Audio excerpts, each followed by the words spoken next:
Quem é o Espírito Santo? Capítulo 14 de João, a partir do versículo 16, nós lemos o seguinte na Bíblia Sagrada: E eu rogarei ao Pai, e Ele vos dará outro Consolador, para que fique convosco para sempre.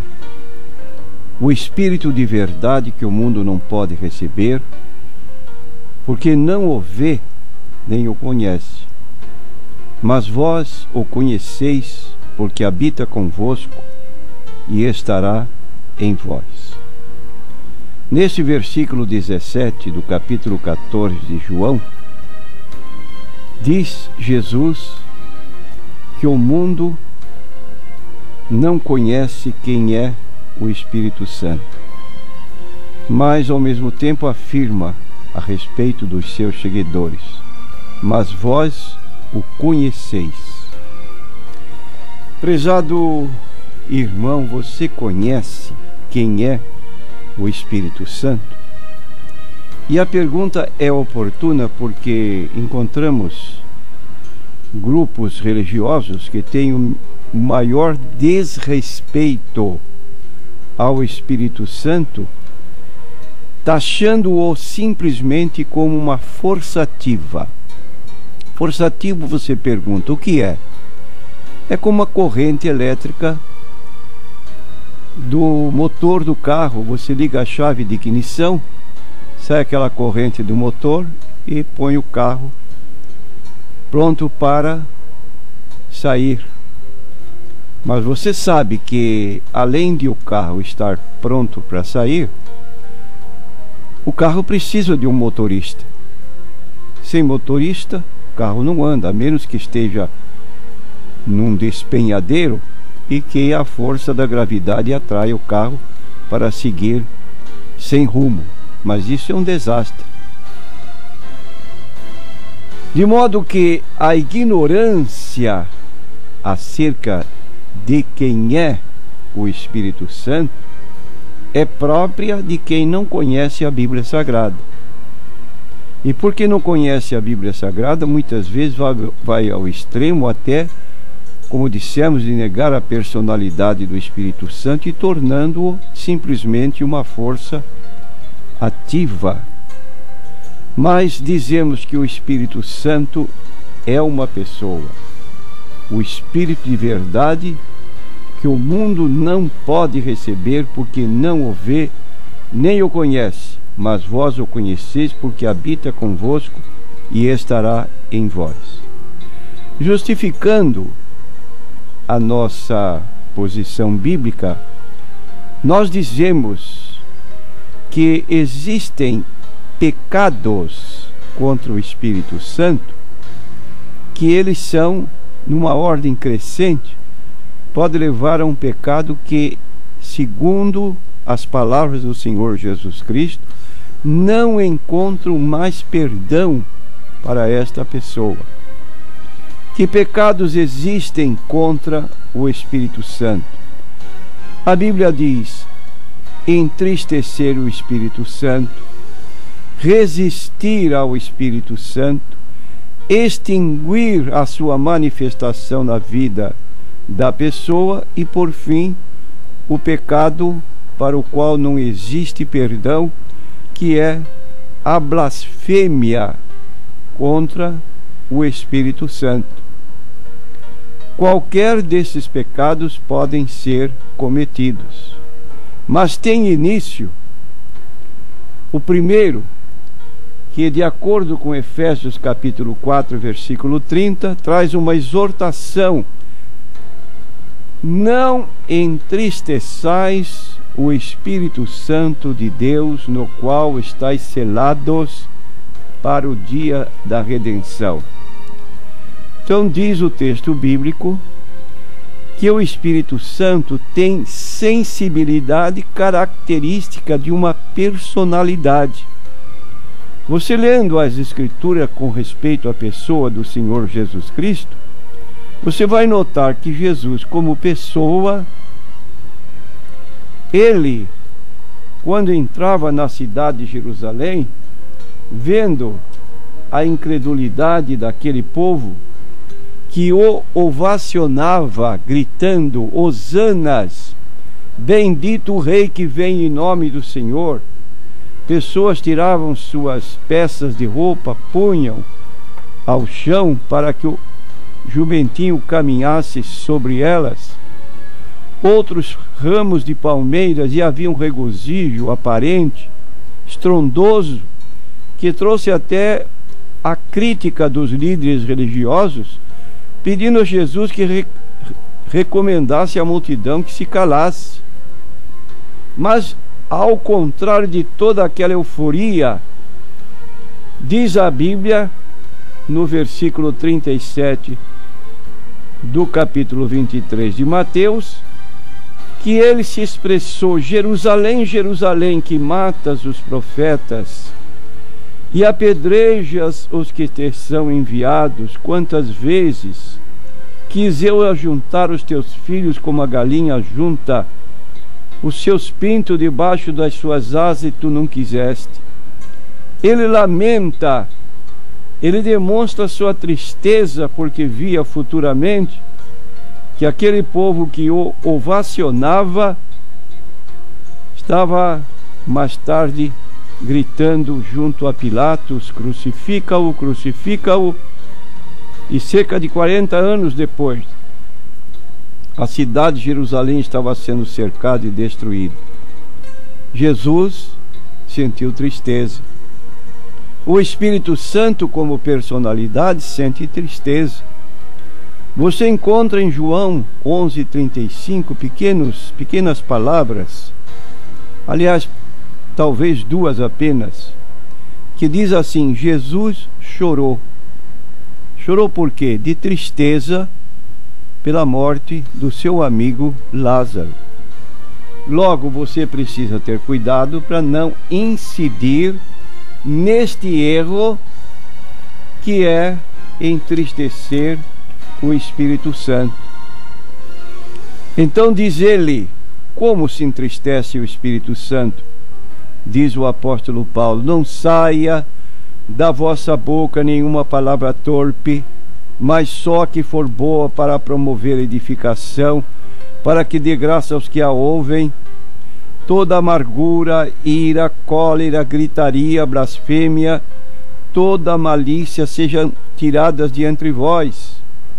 São atitudes nossas que podem entristecer o Espírito Santo. Ele é uma pessoa que tem sentimento de alegria, de tristeza. Então, Paulo recomenda: não entristeça o Espírito Santo. Em segundo lugar, nós podemos entrar num outro erro, que é resistir ao Espírito Santo.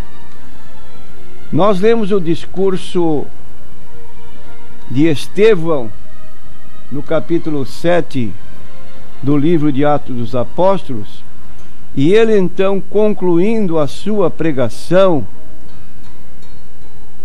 diz o texto que ele se dirigiu ao povo dizendo: homens de dura cerviz e incircuncisos de coração e ouvido, vós sempre resistis ao Espírito Santo, assim vós sois como vossos pais.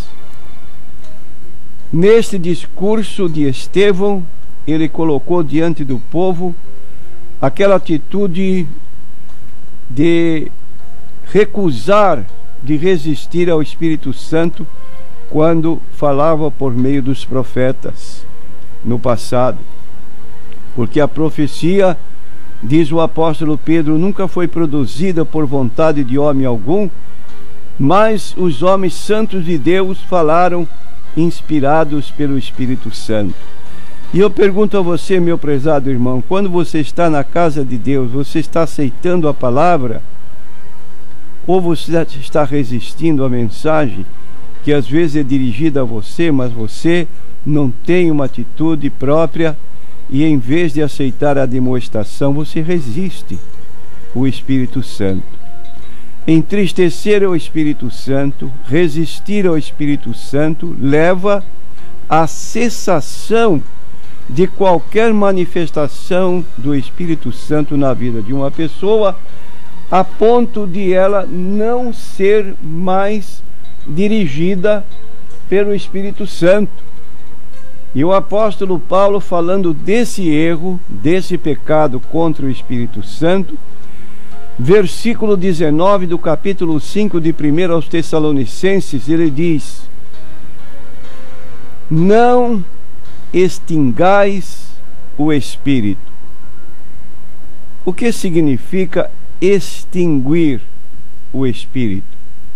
Significa deixar de atender sistematicamente a sua voz que fala ao nosso íntimo, e pela nossa persistência em desobedecer à orientação do Espírito Santo, que segundo Jesus nos conduziria a toda a verdade, ele se retira simplesmente. Acabou a sua manifestação na pessoa que paulatinamente foi levada a esse ponto de extinguir a manifestação do Espírito Santo na sua vida. São passos de decadência espiritual. Entristecer o Espírito Santo, resistir ao Espírito Santo, extinguir a sua manifestação em nossa vida e, por fim, leva a esse pecado apontado por Jesus como um pecado imperdoável. Um pecado para o qual já não existe mais solução. Está no capítulo 12 de Mateus, versículos 31 e 32. Eu vos digo, todo pecado e blasfêmia se perdoará aos homens, mas a blasfêmia contra o Espírito não será perdoada aos homens. Se qualquer disser alguma palavra contra o Filho do Homem, ser-lhe-á perdoado. Mas se alguém falar contra o Espírito Santo, não lhe será perdoado, nem neste século, nem no futuro. Aí acabou-se a oportunidade. Cessou a atividade do Espírito Santo na vida de uma pessoa, que leva essa pessoa a jamais conseguir perdão para o seu pecado. Então, isso pode ser cometido por um ato que a Bíblia chama de pecado para a morte, como também uma ofensa tão grave contra o Espírito Santo, contra a sua pessoa, que não obtenha mais perdão algum.